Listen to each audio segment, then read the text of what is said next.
চারিদিকে যুদ্ধ, ধর্ষণ, হত্যা এসবের মধ্যেই আমরা লাস্ট কিছুদিন ধরে অনেকদিন মানে লাস্ট অনেকদিন ধরে আমরা যাচ্ছি। এর মধ্যে যে টি-20 ওয়ার্ল্ড কাপ হচ্ছে সেটা আপনার কিছুটা কিন্তু মুখ থুবড়ে পড়েছে টি-20 ওয়ার্ল্ড কাপের যে জনপ্রিয়তা। কারণ অনেকে আমরা ভুলেই গিয়েছি। এরপর আবার বাংলাদেশ না এবারে টি-20 ওয়ার্ল্ড কাপে। সো আমাদের দেশে কিন্তু খুব একটা এবারে টি-20 ওয়ার্ল্ড কাপ নিয়ে উত্তেজনা দেখছি না। যাই হোক, টি-20 ওয়ার্ল্ড কাপের সুপার এইটের পর্ব কিন্তু শেষ। এবার জানেন আপনারা যে 20 দলের অংশগ্রহণে টি-20 ওয়ার্ল্ড কাপ অনুষ্ঠিত হচ্ছিল ভারত এবং শ্রীলঙ্কায়। সেখান থেকে প্রথমে আপনার 12টি দল কোয়ালিফাই, 8টি দল কোয়ালিফাই করে সুপার এইটের জন্য এবং সুপার এইটের পর্বগুলো শেষ। এখন 4টা দলই আছে। কারা কারা আছে? অ্যাজ ইউজুয়াল ক্রিকেট তো খেলে আপনার 10টা দেশ, তার মধ্যে তো 5-6টা দেশই ভালো খেলে। কারা কারা আপনারা ধরতে পেরেছেন? হ্যাঁ, India, New Zealand, south Africa and England. 4টা দলই সেমিফাইনালে উঠেছে, যারা সবসময় উঠে থাকে। মানে এদের মধ্যে 2-3টা ম্যাক্সিমাম সবসময় উঠে থাকে। ইন্টারেস্টিংলি অস্ট্রেলিয়া বাদ হয়ে গেছে এবার গ্রুপ পর্বে। এটা একটা আপনার অঘটন, এছাড়া কিছু অঘটন ঘটে নাই। এখন এই সেমিফাইনালে কে কে মুখোমুখি হচ্ছে? এবং সেমিফাইনালে প্রথম সেমিফাইনাল, সেখানে মুখোমুখি হবে নিউজিল্যান্ড অ্যান্ড সাউথ আফ্রিকা। আর আগামীকাল আপনার 5 মার্চ সেদিন মুখোমুখি হবে হচ্ছে ইন্ডিয়া এবং ইংল্যান্ড। তো আজকের ম্যাচে সাউথ আফ্রিকা এবং নিউজিল্যান্ডে বেশ হাড্ডাহাড্ডি লড়াই হবে এবং এটা হওয়াই উচিত, কারণ সেমিফাইনালে আপনার হাড্ডাহাড্ডি লড়াই হওয়া উচিত। আমরা তো চাবো যে লাস্ট ওভার পর্যন্ত, ইভেন লাস্ট ওভার পর্যন্ত যাক, ইভেন আপনার সুপার ওভার হোক। যাই হোক, সো এই ম্যাচে আপনি সেভাবে কাউকে হট ফেভারিট বলা না গেলেও সাউথ আফ্রিকা এগিয়ে থাকবে, কারণ সাউথ আফ্রিকার যদি রেকর্ড দেখেন, তারা মাত্র একটি ম্যাচ হেরেছে 2024-এর টি-20 ওয়ার্ল্ড কাপ আর 2026-এর টি-20 ওয়ার্ল্ড কাপের ম্যাচ মিলিয়ে, এবং সেই একটি ম্যাচ কোনটা? ইন্ডিয়ার সাথে যেটা ফাইনাল খেলেছিল সাউথ আফ্রিকা, মনে পড়ে আপনাদের 24 সালে? সে একটি ম্যাচে কিন্তু সাউথ আফ্রিকা জাস্ট হেরেছে, এবং তাও অ্যাডাম মার্ক্রামের ক্যাপ্টেন্সির অধীনে। বুঝতেই পারছেন সাউথ আফ্রিকা এখন পিকে রয়েছে। হ্যাঁ, নিউজিল্যান্ড কিন্তু ভাই সবসময় এরা ভালো খেলে। এরা সবসময় আপনার অল্প জনসংখ্যার দেশে হলে কি হবে, এদের ট্যালেন্ট আছে, এরা ঠান্ডা মাথায় খেলে, খুব ভদ্র ভদ্র তো, চুপচাপ বেরিয়ে যায়। এই জন্য নিউজিল্যান্ডকে নিয়ে আমরা তো ঢাকঢোল পিটাই না। এছাড়া অন্য সেমিফাইনালে ইন্ডিয়া ভার্সেস আপনার ইংল্যান্ড আগামীকাল যে মুখোমুখি হবে, সে ম্যাচে স্পষ্টই আমি বলবো, অনেকে আপনারা বলবেন যে ইংল্যান্ডও ফেভারিট, বাট আমি ইন্ডিয়াকে ফেভারিট মানি।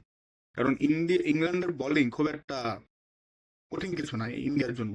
কারণ কি? কারণ জানেন, ইন্ডিয়া অস্ট্রেলিয়া এবং ইংল্যান্ডের সাথে অনেক ক্রিকেট খেলে। এদের মধ্যে সিরিজ হতেই থাকে, 5 ম্যাচের ওয়ানডে সিরিজ, তাই 5 ম্যাচের টি-20 সিরিজ, 5টা টেস্ট।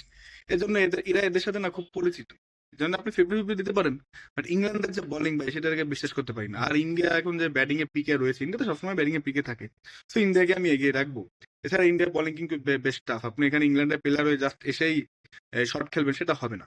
সো এখানে আমি দ্বিতীয় সেমিফাইনালে ইন্ডিয়াকেই কিছুটা এগিয়ে রাখবো।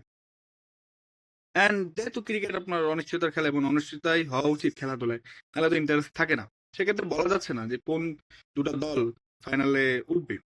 বাট এটা শিওর যে আপনারা হয়তো বা খুব ভালো উপভোগ্য ম্যাচ দেখতে পারবেন।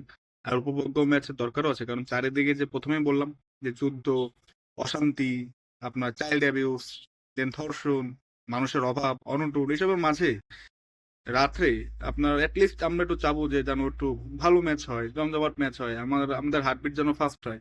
ঠিক আছে, এই ম্যাচগুলো আমরা দেখতে চাবো।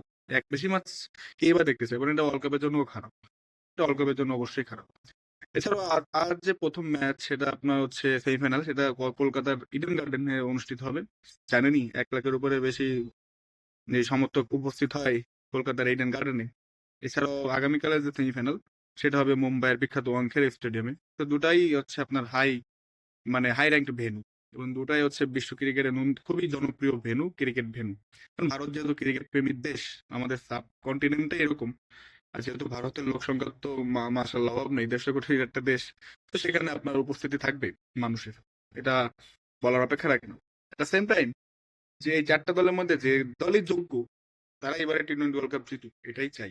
তবে এখন পর্যন্ত বেশ কমপ্লিট পারফরমেন্স দেখিয়েছে আমাদের south Africa and somehow India এখনো তাদের পিক পারফরমেন্স দেখাতে পারেনি।